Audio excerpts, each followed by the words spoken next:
Hello, I'm Deacon Mark Odell from St. Spiridon Orthodox Church in Loveland, Colorado. We are continuing to explore the parable of the Good Samaritan. Our hope is that by learning more about the parable, we might learn more about our new project, Christ's call to love, being a Good Samaritan. Today, we look at why Christ chose to include both a Jew and a Samaritan as the major characters of the parable. To begin to find the answer, we need to understand the relationship between the Jews and the Samaritans during the time of Christ's ministry.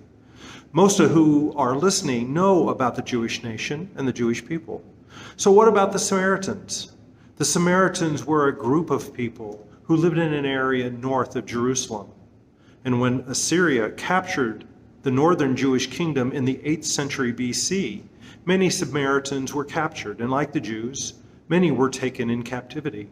However, the ones left behind intermarried with the Assyrians and became half Jews and half Gentiles. When God freed the Jews to rebuild the temple in Jerusalem, he commanded the Jews not to marry the daughters of foreigners, nor give their daughters in marriage to non-Jews. And as a result, the Jews did very little with the Samaritans.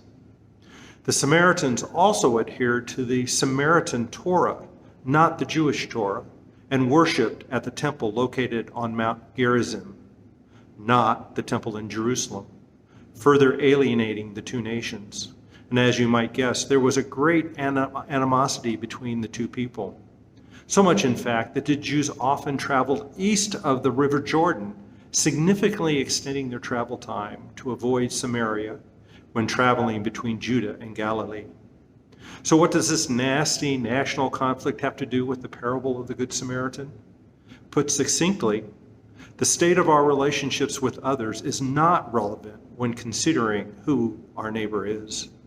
Whether a friend or an enemy is not a criterion when considering who our neighbor is. We are called to look at others not by nationality, not by ethnic makeup, not by economic status, nor by where one lives. Rather, we are called to see and interact with others on a much more profound level. We must always remember that anyone we meet is made in the image and likeness of Christ. And consequently, there are no fundamental differences between ourselves and others. We all have the same degree of humanness, as we all share the same human nature. So while we each have differing experiences, we all are fundamentally the same, the creations of God. And as such, Christ teaches that anyone whose life intersects with ours is our neighbor. And if our neighbor is in need, we are called to be the Samaritan and offer our help. We must be willing to show ourselves as a neighbor by our compassion, and we must be ready to show mercy to those who are in need. This is indeed a great challenge and seemingly impossible, but we must remember that we have the true Samaritan, Christ himself, to help and guide us to do what is right. May we all seek his help and guidance as we strive to help our neighbors who are in need. And if we do, we may well find many Samaritans who are helping us heal our own wounds.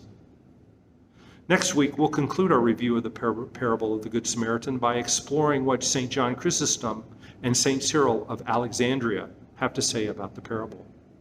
Our kickoff retreat is fast approaching. It's going to be held on October 30th at St. Catherine's Greek Orthodox Church in Greenwood Village.